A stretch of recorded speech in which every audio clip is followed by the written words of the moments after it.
इसके विषय में आप क्या कहना चाहते हैं? क्या आपने मैं उत्तर प्रदेश उत्तराखंड मेडिकल और सेल्स रिप्रेजेंटेटिव एसोसिएशन है हमारा, ये दवा और विक्रय प्रतिनिधि। ये उत्तर प्रदेश और उत्तराखंड में 85 इकाइयों में काम करता है और मैं उसका महामंत्री हूँ। यहाँ पे जो हम आए प्रेस कॉन्फ्रेंस करने, उसका मेन मकसद है हमारी आगामी 9 जुलाई को राष्ट्रव्यापी हड़ताल। और ये राष्ट्रव्यापी हड़ताल केवल हम ही नहीं बल्कि हिंदुस्तान के पैमाने पे जो 10 केंद्रीय हमारे ट्रेड यूनियन संगठन हैं वो सारे लोग मिल करके चल।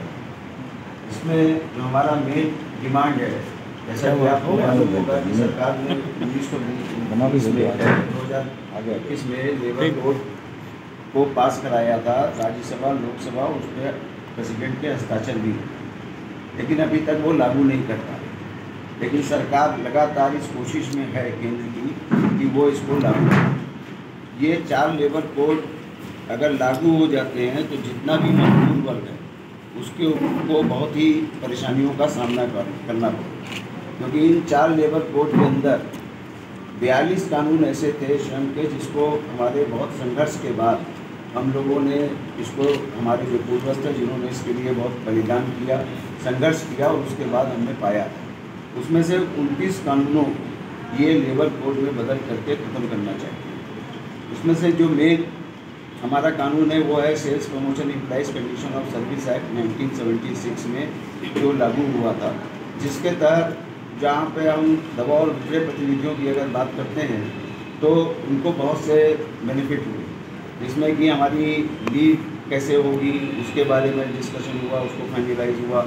बोनस एक्ट आया उसके अंदर ग्रेच्युटी एक्ट आया, मैटरनिटी लीव की बातें आई उसके अंदर, जो कि हमारे लिए एक्ट बनाए गए जिसके द्वारा हमको सारी सुविधाएं मिल रही हैं। लेकिन आज ये सरकार उन सारी सुविधाओं को इस लेबर कोड के माध्यम से ख़त्म करना चाहती है। इसके अलावा और भी बहुत सारी डिमांड्स हैं हमारी, जिसमें हमारा मिनिमम वेजेस की डिमांड है 26,910 की डिमांड है।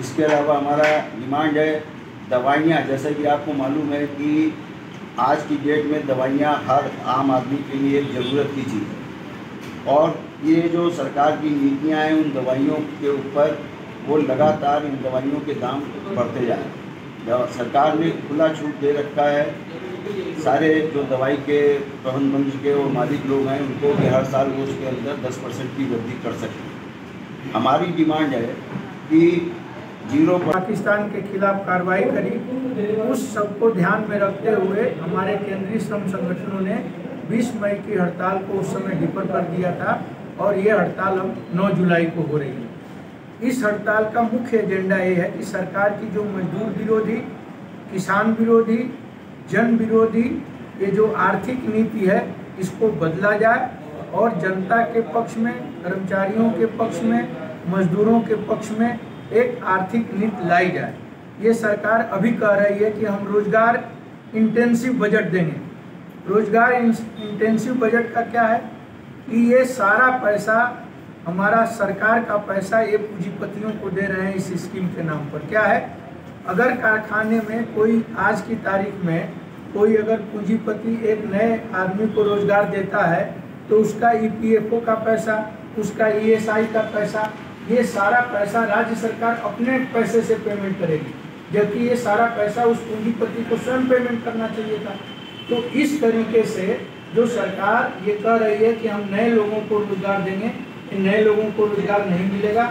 हमारा पुराना अनुभव है, ये सारा पैसा पूंजीपति पुराने रोजगार को नया दिखा करके ये सारा पैसा जो है रोजगार इंटेंसिव के नाम पर ये पूरा पैसा पूंजीपति खा जाए हैं। इसलिए सरकार से हम चाहते हैं कि पॉलिसी इस तरह की बने और पॉलिसी बनाने के पहले केंद्रीय श्रम संगठनों ने हर बजट के सेशन से पहले केंद्र सरकार को लिखित सुझाव देता है कि आपको ये बजट में करना चाहिए। अभी उदाहरण के लिए हमारे देश के अंदर सबसे ज़्यादा रोजगार पैदा होता है मनरेगा में और सरकार ने मनरेगा का बजट कम कर दिया।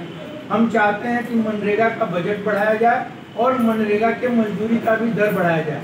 उत्तर प्रदेश में 252 रुपया मनरेगा के मजदूरी की दर है, जबकि 600 रुपया कम से कम दर होनी चाहिए।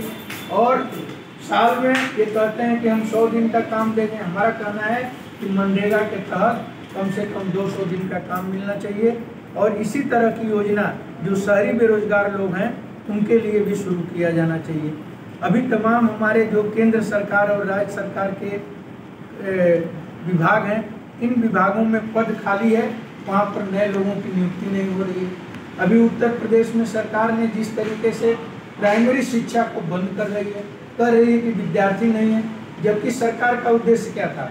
सरकार ने कहा था कि 1 किलोमीटर की रेडियस में कोई भी प्राइमरी स्कूल का बच्चा जिसकी उम्र 5 साल 6 साल होती है, वो पैदल जाता है अपने स्कूल, उसको 1 किलोमीटर से कम दूरी पर उसके घर से हम प्राइमरी शिक्षा की व्यवस्था करेंगे। सरकार उसके हिसाब से योजना बनाई थी। स्वाभाविक है कुछ गाँव में बच्चे कम होंगे, लेकिन अब सरकार उसी का बहाना बना करके इन विद्यालयों को मर्ज कर रही है। और अभी लखनऊ में जो विद्यालय मर्ज हुए हैं अहिमा मऊ के तरफ में, उन छोटे बच्चों को 3 किलोमीटर अपने घर से दूर जाना पड़ेगा दूसरे प्राइमरी स्कूल। तो ये सरकार गरीब विरोधी है। ये सरकार नहीं चाहती है कि गरीब, क्योंकि आज सरकारी क्षेत्र में गरीब के ही बच्चे पढ़ रहे हैं, तो गरीब के बच्चे न पढ़ने पाए, इसलिए ये सारी योजना हो रही है। तो हमारा जो 8 जुलाई की हड़ताल है, इसमें हमारे 9 जुलाई की हड़ताल है, जिसमें हमारे देश के किसान और मजदूर, ये 2 उत्पादन करने वाली ताकतें हैं, दोनों इसमें शामिल हैं। संयुक्त किसान मोर्चा ने कहा है कि हम ग्रामीण में हड़ताल करेंगे, और हम मजदूरों ने कहा है कि हम अपने अपने उद्योग में, अपने अपने कारखाने में, अपने अपने संस्थान में हम 1 दिन की हड़ताल करेंगे।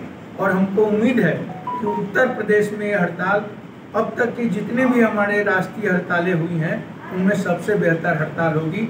और हर डिपार्टमेंट जो हमारे पास सूचना है, बैंक है, LIC है, बिजली विभाग है, हमारे प्रदेश में सोनभद्र में कोयला है, इंडस्ट्रियल एरिया है, चाहे वो कानपुर हो, चाहे सिकंदराबाद हो, चाहे रामनगर हो, इन तमाम जगहों पर जो है मजदूर 9 जुलाई को हड़ताल करके अपनी मांगों के समर्थन में सड़क पर उतरेगा।